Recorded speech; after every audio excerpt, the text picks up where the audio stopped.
Yo, what is up, y'all? My name is Devin, and today we're going to be talking about the truth about newbie gains. I would say that within the first 1 to 2 years of training, you can do pretty much almost anything and see results, right? When your baseline is 0 and you've never really truly weight trained, you've never really truly stepped foot in a gym and applied resistance to your muscles, you're going to see gains doing honestly things that may not yield the most results, but they will yield results for you because, like I said, your baseline is 0. And specifically for those of us who are on testosterone, potentially if you were athletic before starting testosterone and then you do get on testosterone, those newbie gains are going to explode. But there does come a point where you're no longer making newbie gains, and that's what separates true training intelligence and true hard work and work ethic from newbie gains, and how you will continue to make progress past that specific period. If you are interested in one-on-one coaching, a custom meal plan, or a custom training plan, feel free to email me. It's going to pop up over here, or you can check out my website. My website link also includes free guides such as my testosterone blood work guide, such as my supplement guide, and also my grocery shopping guide. And that will also include my high protein cookbook, Healthy Doesn't Suck, as well as my training plan, Mask Made Simple. Let's get into the video. When I first began lifting, I was not on testosterone, and I didn't really see a ton of gains, to be honest, but that's because I was not in an environment where I should have been seeing gains. My sleep wasn't really a priority. I wasn't really drinking a ton of water. I was barely eating the whole eating disorder situation. So again, I wasn't putting my body in a situation where I deserved gains, honestly, because I was just showing up at the gym being a cardio bunny, lifting some weight, but I wasn't at all feeding my body as it needed to be fed, right? So once I started testosterone,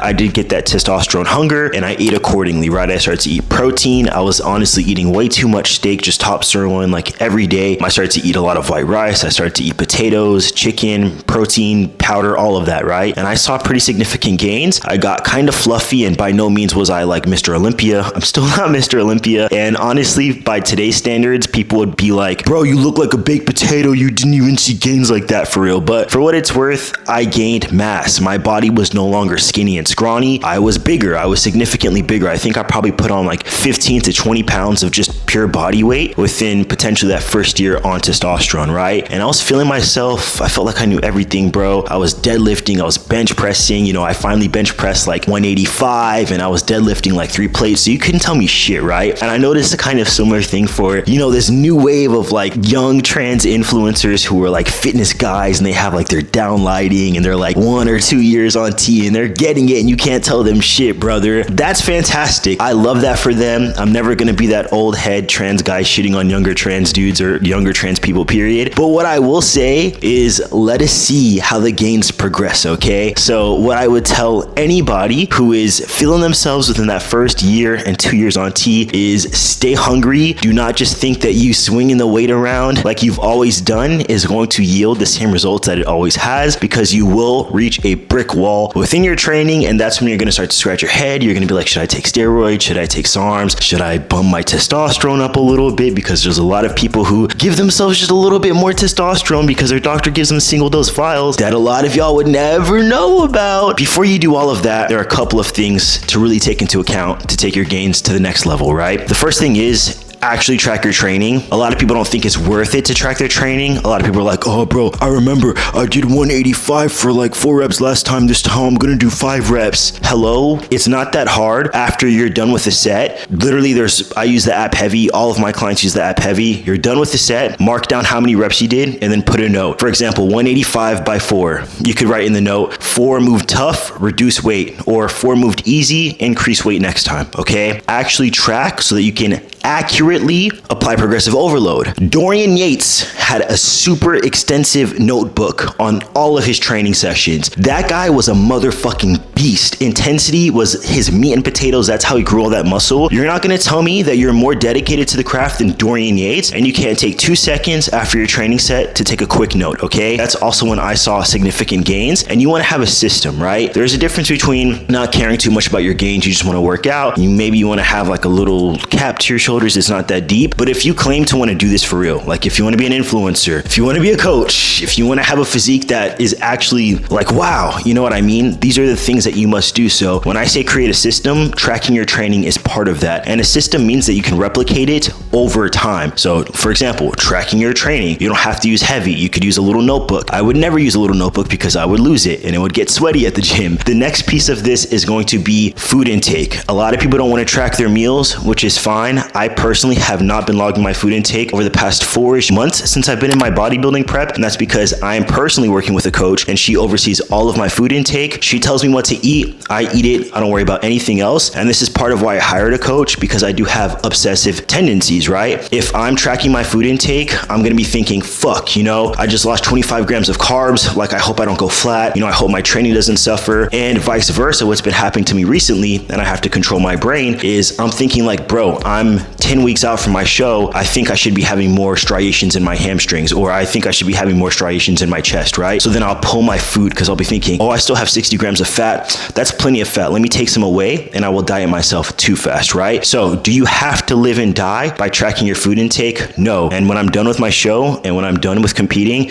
I am going to go back to tracking my food because I prefer more flexibility, right? So you can stick to a meal plan. Obviously, I create meal plans for tons of trans folks. You have to have some accountability for what you're eating, and you also have to have some data behind what you're eating, right? If you are someone who is afraid and averse of information, you can use cup measurements. You don't necessarily have to track every single thing you're eating. You can be a little bit looser with the data, right? But if you are thinking in the context of gaining as much muscle as humanly possible, and even when you are gaining as much muscle as humanly possible, it's still gonna be fucking hard, and it's not gonna be as much muscle as you think, okay? I will do everything right. I've been doing everything right that I possibly can for years at this point, and if you saw me walking down the street with regular ass clothes on, you would think, oh, like he's kind of fit, but you wouldn't think like I'm a bodybuilder. Truly, keep that in mind. When you're thinking, oh, I'll just do a little bit less, the byproduct of that is a little bit less. And if that's cool with you, that's cool with me, no pressure.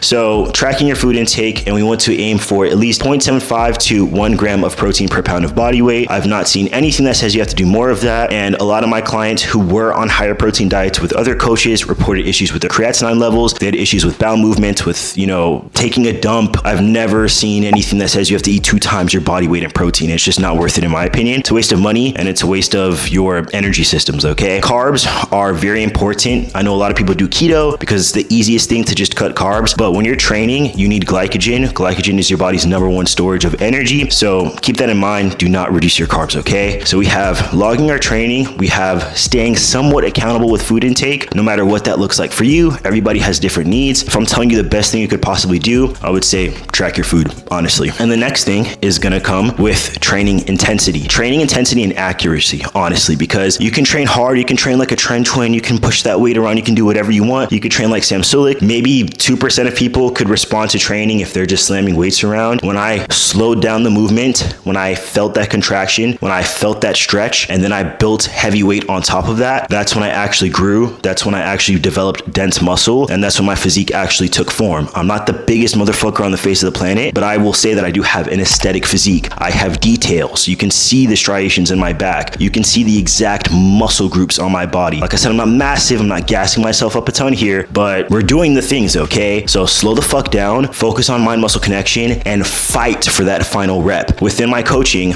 I have people send me videos. 9 times out of 10 when people send me training videos, I watch it till the end and they just stop out of nowhere. A lot of times people stop a set because they reach their target number. So if I program 3 by 12 to 15 reps, a lot of people will get to that 15th rep and they're like, well, I'm done. No, if you're doing a bicep curl and you get to the final rep, your hand should be physically unable to bring the weight up again. If you're doing a bench press, you should be physically unable to press the weight up again. We're talking about overtraining. Well, that's why we're tracking our food intake, right? That's why we're drinking enough water, and that's why we're tracking our training. If you're moving back in the weight that you're using, if you're moving back in the volume that you're able to achieve, then you are potentially overtraining. But I'm telling you, with the thousands of videos I've seen of people training, most people are not even close to being at risk of overtraining, okay? I can think at the top of my head, maybe 5 people I've worked with who genuinely are taking their training there, and everybody else I have to actively push them to train harder. So if you're worried about overtraining, let your body tell you. Don't try to be proactive about it, because you're never going to build muscle that way. Training intensity means embracing the pain. Training intensity means before you hit your set, you're thinking about it, right? I'm going to the Smith machine, I'm going to hit my Smith machine squats. I'm getting myself gassed the fuck up.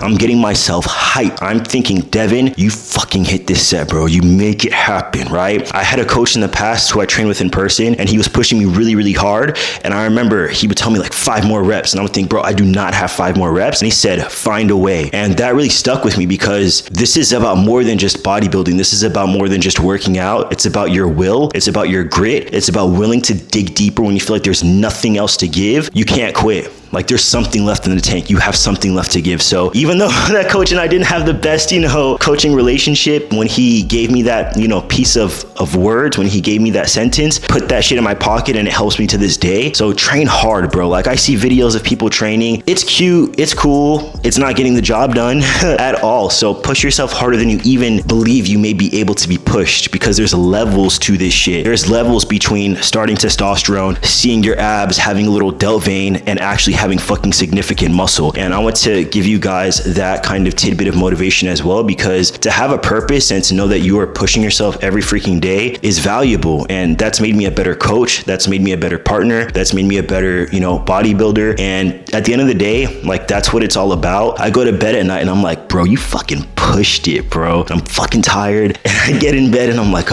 that's what building muscle takes. It takes pushing yourself and recovering and sleeping like a baby and drinking your water and pushing harder the next day. If you do want to follow me on Instagram, I'm posting all of my prep updates. I'm posting all of my thirst traps. I'm posting all of them making fun of the hate comments. It's at DVNSPRS, but my Instagram is also going to be linked down below. And like I always say, Devin loves you. Devin's a Don. And Devin is out of here, boy.